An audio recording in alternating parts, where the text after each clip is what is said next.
తాకట్టులో ఉన్న బంగారాన్ని విడిపించి ఆ రోజు ఆన్లైన్ రేటుకే మేము కొంటాం. Sharma gold company. వాగర్థావివ సంపృక్తౌ వాగర్థ ప్రతిపత్తయే జగతః పితరౌ వందే పార్వతీ పరమేశ్వరౌ. సదాశివసమారంభాం శంకరాచార్య మధ్యమాం అస్మదాచార్య పర్యంతం వందే గురు పరంపరాం. ఆదిత్యాయ చ సోమాయ మంగళాయ బుధాయ చ గురుశుక్ర శనిభ్యశ్చ రాహవే కేతవే నమః. శృంగేరి జగద్గురు పీఠాధిపతులకి కంచి పీఠాధిపతులకి నమస్కారములు తెలియజేసుకుంటూ కార్యక్రమాన్ని ప్రారంభిద్దాం. ఈ నవంబర్ 16వ తారీఖు నుంచి 30వ తారీఖు వరకు వృశ్చిక రాశి వారికి మంచి చెడు ఏ విధంగా ఉండబోతుందో తెలుసుకునే ముందు గ్రహ సంచారం తెలుసుకుందాం. రాశిలోనే రవి బుధ సంచారము, అలాగే కుటుంబ స్థానమందు శుక్రుడు, 4వ స్థానమందు శని, అలాగే 5వ స్థానమందు రాహువు, 7వ స్థానమందు గురువు వక్రీకరించి ఉండడం, 9వ స్థానమందు కుజుడు స్తంభించి ఉండడం, లాభస్థానమందు కేతు. వెరసి చూసుకున్నట్లయితే ప్రధానంగా కేతువు మరియు రాహువు, శుక్రుడు, బుధుడు ఈ 4 గ్రహాల యొక్క ప్రభావము ఉన్నప్పటికీ మిగతా గ్రహాల యొక్క ప్రభావం అనుకూలంగా లేని కారణం చేత కొన్ని ఇబ్బందికర పరిస్థితులు. ఒకసారి ఈ వృశ్చిక రాశి వారు గమనించుకోండి. అర్ధాష్టమ శని అనేటువంటిది గత 2 సంవత్సరాలుగా ఇబ్బంది పడుతున్నారు. ఇంకా వచ్చే సంవత్సరం మార్చి వరకు ఈ అర్ధాష్టమ శని దోష ప్రభావం. కానీ మధ్యలో గత 3 నెలలుగా శని వక్రీకరించినటువంటి కారణం చేత అర్ధాష్టమ శని దోష ప్రభావం నుంచి బయటపడి కొంత ఊరట కలిగినటువంటి ఫలితాలు పొందారు గత 3 నెలలుగా. కానీ ఇప్పుడు మళ్ళీ 15వ తారీఖు తర్వాత శని రుజుమార్గంలో ప్రయాణించడం, వక్రత్యాగం చేయడం, ఈ కారణం చేత మళ్ళీ అర్ధాష్టమ శని దోష ప్రభావంలో ఉండబోతున్నారు ఈ 4-5 నెలలు. కాబట్టి అప్రమత్తతో వ్యవహరించండి. వెళుతూ ఈ శని భగవానుడు కొంతమందికి వృశ్చిక రాశిలో జన్మించినటువంటి వారికి కొంతమందికి మంచి చేస్తాడు, కొంతమందికి చెడు చేస్తాడు. అంటే దాని అర్థం మంచి చేసేటువంటి సందర్భంలో కొంతవరకు అప్పటి వరకు చెడు చేసి ఉంటాడు. కొంతమందికి పోతూ చెడు చేస్తున్నాడంటే అప్పటి వరకు వాళ్ళకి మంచి చేసి ఉంటాడు. కాబట్టి ఈ యొక్క విధానాన్ని మీరు ఒక్కొక్కరికి ఒక్కొక్క రకంగా వృశ్చిక రాశిలో వారికి శని ప్రభావం ఉంటుంది. కాబట్టి ఆ విధంగా ఆలోచన చేసుకొని, ఎందుకు శని కర్మాధికారి, గత జన్మ కర్మ పుణ్యఫలం ఉన్నప్పుడు తక్కువ ఇబ్బందులు, గత జన్మకు పాప ఫలం ఎక్కువగా ఉన్నప్పుడు ఎక్కువగా ఇబ్బందులు అనేటువంటివి ఉంటాయి. కాబట్టి జాగ్రత్తలు పాటించండి. ఇక ఈ శని ప్రభావం, అర్ధాష్టమ శని ప్రభావం వలన మళ్ళీ సమస్యలు పునరావృతమవుతాయి. అంటే ప్రశాంతత లేని లోపము, ప్రశాంతత లేని జీవితం, అలాగే ప్రతి పని యందు ఆటంకాలు ఉంటుండడం, మనస్సు ప్రశాంతంగా ఉండకపోవడం. ఈ 3-4 నెలలు మీరు గమనించుకుంటే గత వారం రోజులుగా ఈ వృశ్చిక రాశి వారికి కొంత ఇబ్బందికర పరిస్థితులు అనేటువంటివి గమనించి ఉంటారు. ఎందుకు జరుగుతుంది ఇట్లా అంటే శని వక్రత్యాగం 15వ తారీఖు నుంచి జరగబోతుంది. తత్ఫలితమైనటువంటి ముందుగా ఒక వార్తని మోసుకొని వస్తున్నానయ్యా అని చెప్పడం కోసం ఇండికేషన్, హార్న్ మోగిస్తున్నాడు. కాబట్టి జాగ్రత్తలు పాటించండి, దైవానుగ్రహం కోసం పాటుపడండి. ఇక పంచమ స్థానంలో రాహువు సాధారణమైనటువంటి ఫలితాలు, ఏ పని ఎందుకు కూడా ఆసక్తి కనబరచకపోవడమే మాయ ఇదంతా కూడా. కానీ లాభస్థానం ఉన్నటువంటి కేతు మాత్రం శుభాన్ని చేసేటువంటి అవకాశాలు ఎక్కువగా గోచరమవుతున్నాయి. అనుకున్న పనులు మీకు తెలియకుండానే అకస్మాత్తుగా జరిగిపోతుంటాయి.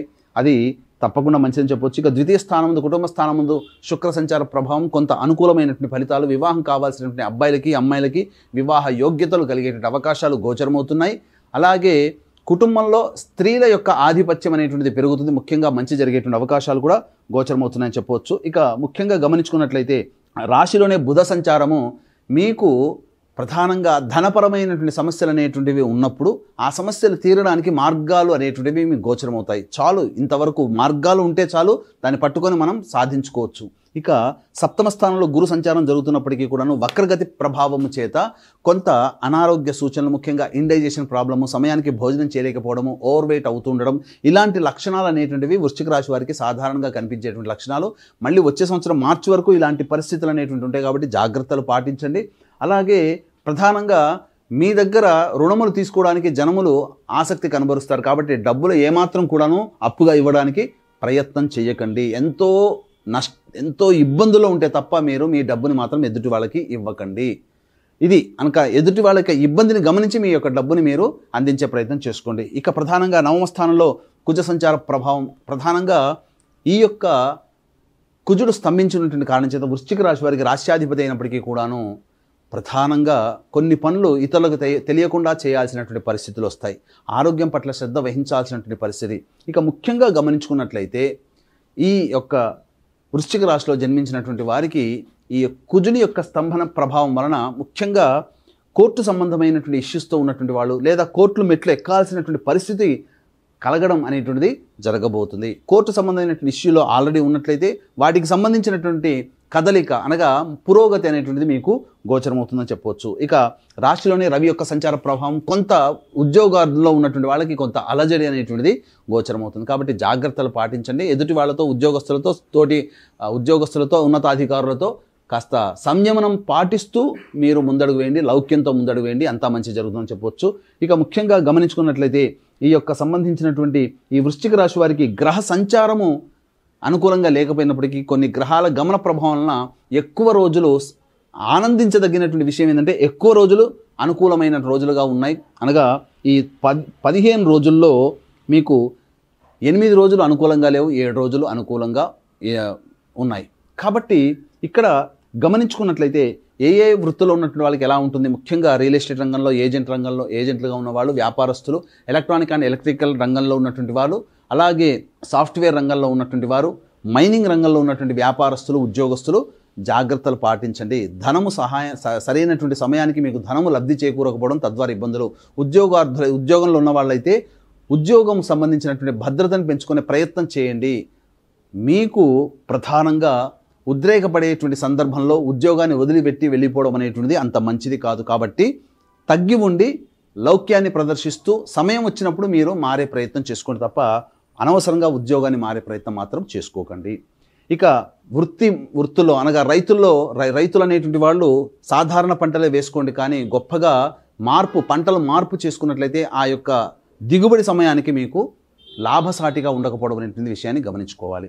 ఇక గమనించుకున్నట్లయితే ఈ ఎఫ్ఎంసీజీ రంగంలో ఉన్నవారు, జ్యువెలరీ రంగం, ఈ ఎడ్యుకేషనల్ ఇన్స్టిట్యూషన్లో ఉన్నవాళ్ళు, హోటల్ అండ్ జనరల్ స్టోర్ రంగంలో ఉన్నటువంటి వాళ్ళు, ఎఫ్ఎంసీజీ రంగంలో ఉన్నటువంటి వారు, సూపర్ మార్కెట్లు రన్ చేసేటువంటి వాళ్ళు కాస్త జాగ్రత్తలు పాటించండి. వృశ్చిక రాశిలో ఈ చెప్పినటువంటి వృత్తిలో ఉన్న వాళ్ళు వ్యాపార విస్తరణ చేయకుండా ఉండడమే మేలని గమనించుకోవాలి. సాధారణంగా ఉన్న వాటితో నడుపుకుంటే చాలా మంచిదనేటువంటి విషయాన్ని గమనించుకోవాలి. ఇక ముఖ్యంగా ఈ వృశ్చిక రాశిలో జన్మించినటువంటి ఎవరైతే నూనె సంబంధించినటువంటి ప్లాస్టిక్ వ్యాపారస్తులు, నూనె సంబంధించినటువంటి వ్యాపారంలో ఉన్న వాళ్ళు, స్టీల్ వ్యాపారస్తులు ఎవరైతే ఉంటారో వాళ్ళకి ఆశించిన మేర ఫలితాలు ఉండవు. డబ్బులు నిరర్ధక ఆస్తులు అనగా బ్యాడ్ డెట్స్గా ఉండిపోతాయి, రాని బాకీలు వసూలు కాకుండా ఎండిపోతాయి. కాబట్టి జాగ్రత్త పాటించండి. ముఖ్యంగా ఈ సంబంధించినటువంటి వృశ్చిక రాశిలో జన్మించినటువంటి వారికి ప్రశాంతత అనేటువంటిది లోపిస్తుంది. మిగతా ఇక చూసుకున్నట్లయితే వివాహార్థులకు వివాహం అవుతుంది, దాంపత్య సమస్యలు కూర్చొని చర్చించుకుంటే పరిష్కారం అవుతాయి తప్ప మీరు ఉద్రేకపడుతూ ఒకరినొకరు దూషించుకుంటూ ఉండడం అనేటువంటిది మంచిది కాదు. వ్యాపార భాగస్వాములు కూడాను ఆ విధానాన్ని కనుక పాటించినట్లయితే ఇంకా మెరుగైనటువంటి వ్యాపారాన్ని వృద్ధి చేసుకుంటారని చెప్పవచ్చు. ఏది ఏమైనప్పటికీ కూడా ఈ యొక్క వృశ్చిక రాశిలో జన్మించినటువంటి వారు దైవానుగ్రహం తప్పనిసరి. ఇట్టి దైవానుగ్రహం వీక్షించేటువంటి సుమన్ టీవీ ప్రేక్షకులకి అందరికీ అందించాలనేటువంటి ఒక సదుద్దేశంతో నవంబర్ 15వ తారీఖు కార్తీక పౌర్ణమి సాక్షాత్తు పరమేశ్వరుడు త్రిపురాసులను సంహరించినటువంటి శక్తివంతమైనటువంటి క్షేత్రము త్రిపురాంతకం. ఆ త్రిపురాంతకంలో జాతకరీత్యా కలుగు విద్య, వివాహ, ఉద్యోగ, దాంపత్య, సంతాన, అనారోగ్య సమస్యల నివారణకి మరియు శని దోషంతో బాధపడుతున్నటువంటి వృషభ, మిథున, కర్కాటక, సింహతుల, వృశ్చిక, మకర, కుంభమీన రాశిలో జన్మించినటువంటి వారికి శనిదోష పరిహారార్థమై ఈ సర్వదోష నివారణ పూజలు, హోమాలు పర్ హెడ్ 1500 రూపాయలకి చేయించడం జరుగుతుంది. అవకాశం ఉన్న వాళ్ళు కార్యక్రమ తదనంతరం కాంటాక్ట్ చేసి గోత్రనామాలు నమోదు చేసుకోవచ్చు. అలాగే నవంబర్ 25వ తారీఖు ఆఖరి కార్తీక సోమవారం సందర్భంగా గోకర్ణ క్షేత్రంలో పితృదోష నివారణ పూజలు అనగా తండ్రి వైపు 6 తరాలు, తల్లి వైపు 3 తరాల్లో ఏవైనా దుర్మరణాలు ఉన్నట్లయితే ఆ కుటుంబంలో ప్రశాంతత లోపిస్తుంది. కుటుంబ సభ్యుల మధ్య ఎవరు ఒక మాట ఒకరు వినరు. అలాగే పరిస్థితులన్నీ ఆలస్యంగా పూర్తి అవుతుంటుంటాయి. సమస్యలన్నీ కూడాను పిల్లలకి పెళ్లిళ్ళు కాకపోవడం, సంతానం కలగకపోవడం, ఎప్పుడు తరచూ అనారోగ్యంతో బాధపడుతూ ఉండడం, ఇవన్నీ జరుగుతూ ఉంటుంటాయి. కాబట్టి సశాస్త్రీయంగా చక్కగా జరిపిస్తున్నటువంటి పితృదోష నివారణ కార్యక్రమంలో మీరు కూడా పాల్గొనదలిస్తే కార్యక్రమ తదనంతరం కాంటాక్ట్ చేసి పూర్తి వివరాలు తెలుసుకోవచ్చు. ఇక ఈ యొక్క 16వ తారీఖు నుంచి 30వ తారీఖు వరకు వృశ్చిక రాశి వారికి ఏ విధంగా ఉండబోతుంది అనగా ఖర్చులు, ఆదాయాలు ఎప్పుడు ఉంటాయి, అలాగే ఈ సంబంధించినటువంటి మానసిక ప్రశాంతత ఎలా ఉంటుందో తెలుసుకుందాం. ఈ 16, 17 తారీఖులో కనుక చూసుకున్నట్లయితే భాగస్వాముల దాంపత్యంలో మధ్య ఉన్నటువంటి విభేదాలు తొలగిపోతాయి. సమయానికి డబ్బు అందుతుంది. మీ భాగస్వామి తీసుకున్న నిర్ణయం మీకు భవిష్యత్ ఆనందదాయకంగా ఉంటుందని చెప్పొచ్చు. ఇంకా 18, 19, 20 తారీఖులో కనుక చూసుకున్నట్లయితే ఖర్చులు అధికంగా ఉంటాయి, మానసిక ప్రశాంతత లోపిస్తుంది. ఏ పని చేయాలన్నా కానీ ఆసక్తిగా ఉండదు, ఒక జిగ్జాగ్ లాగా వ్యవస్థ ఉంటుంది. తద్వారా ఎప్పుడు కూడాను ప్రశాంతంగా ఉండలేకపోతారని చెప్పవచ్చు. ఇక 21, 22 తారీఖులో కనుక చూసుకున్నట్లయితే సంతానం మూలకంగా ఖర్చులు, సంతానం మూలకంగా సమస్యలు పెరుగుతాయి. సంతానంతో విభేదాలు ఏర్పడతాయి. కాబట్టి లౌకికంగా వ్యవహరించండి. అలాగే ఖర్చులు కూడా ఉంటాయని చెప్పొచ్చు. ఇక 23, 24 తారీఖుల్లో ఉద్యోగ భద్రత ఉంటుంది. నిరుద్యోగస్తులకి కాస్త శుభవార్త వింటారు. అధికారుల యొక్క అండదండలతో మీ యొక్క ఉద్యోగాన్ని స్థిరపరచుకుంటారని చెప్పవచ్చు. సమయానికి డబ్బు కూడా అందుబాటులో ఉంటుంది. ఇక 25, 26, 27 తారీఖుల్లో అన్ని రంగాల్లో, అన్ని వృత్తులు, అన్ని కుల వృత్తుల్లో ఉన్నటువంటి వాళ్ళకి సంపూర్ణమైనటువంటి లాభసాటి కలిగినటువంటి వ్యాపారము, ధన ప్రవాహము ఉంటుందని చెప్పవచ్చు. ఇక 28, 29 తారీఖులో కనుక గమనించుకున్నట్లయితే ఖర్చులు అధికంగా ఉంటాయి, మానసిక ప్రశాంతత లోపిస్తుంది, మనకు లాభం లేని ప్రయాణాలు చేయాల్సినటువంటి పరిస్థితి, అనవసరమైనటువంటి ప్రయాణాలు గోచరమవుతుందని చెప్పవచ్చు. ఇక 30 తారీఖుల్లో ఉంటే పెండింగ్ పనులు, 30 తారీఖు రోజున పెండింగ్ పనులను పూర్తి చేసుకుంటారు, ఒక బాధ్యతను కంప్లీట్ చేసుకున్నటువంటి సంతోషంతో ఈ మాసాంతము ఆనందంగా గడుపుతారని చెప్పొచ్చు. ఇక ఈ యొక్క వృశ్చిక రాశిలో జన్మించినటువంటి వారు ఈ యొక్క సమస్యలు వచ్చినప్పుడు సమస్యల పరిష్కారం కోసం ప్రతిరోజు రావి చెట్టు చుట్టూ నారాయణాయ నమః అంటూ 27 ప్రదక్షిణలు చేసి తూర్పు వైపున కూర్చొని విష్ణు అష్టోత్తరం పారాయణం చేయడం, 3 సార్లు పారాయణం చేయడం చాలా మంచిదని గమనించుకోవాలి. ఇవి గోచారీత్యా చెప్పబడుతున్నటువంటి ఫలితాలు. ఇక దీనికి విభిన్నంగా మీ యొక్క పరిస్థితులు ఇంకా ఇబ్బందిగా ఉన్నాయనంటే మీ యొక్క జన్మజాతకంలో ఉన్నటువంటి గ్రహ దశాంతర దశల ప్రభావం, దగ్గరలోని మంచి ఉపాసనా పరులైనటువంటి జ్యోతిషుని సంప్రదించి వారి సలహాలు సూచనలు కనుక పాటించినట్లయితే మరింత మెరుగైనటువంటి ఫలితాలు పొందుతారని తెలియజేసుకుంటూ సర్వం శ్రీ ఉమామహేశ్వర పరబ్రహ్మార్పణమస్తు.